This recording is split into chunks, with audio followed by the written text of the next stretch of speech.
Au lendemain de la mort du rugbyman français Christophe Dominici, Diego Maradona s'en est allé à son tour.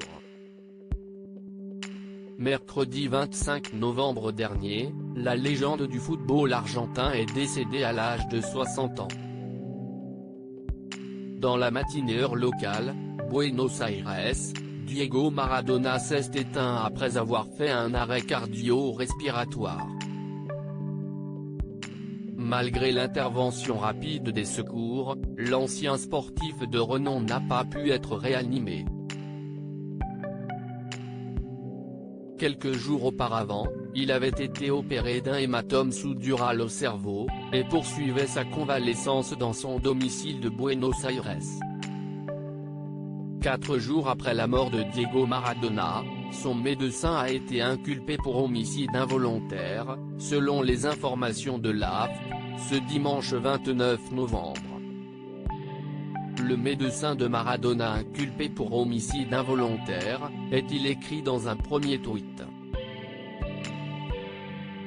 Le médecin de Diego Maradona est visé par une enquête pour homicide involontaire 4 jours après le décès de l'idolé du football d'un arrêt cardiaque à son domicile, a annoncé aujourd'hui l'agence de presse argentine Telam, peut-on lire dans un deuxième tweet.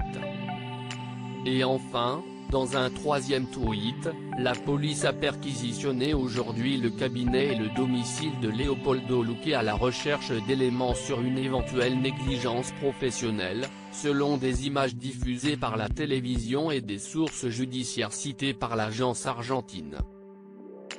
Des irrégularités à déterminer selon les informations de la Nation, une perquisition a été menée au domicile et au bureau de Leopoldo Luque, qui est donc le médecin de Diego Maradona.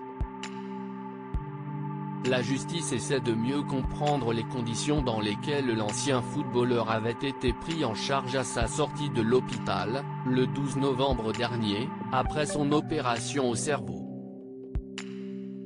Avec cette perquisition, les enquêteurs cherchent à déterminer si, lors de l'hospitalisation à domicile de Maradona, il y avait eu des irrégularités, a confié une source au journal argentin. Si ces irrégularités venaient à être confirmées, Leopoldo Luque pourrait être inculpé d'homicide involontaire.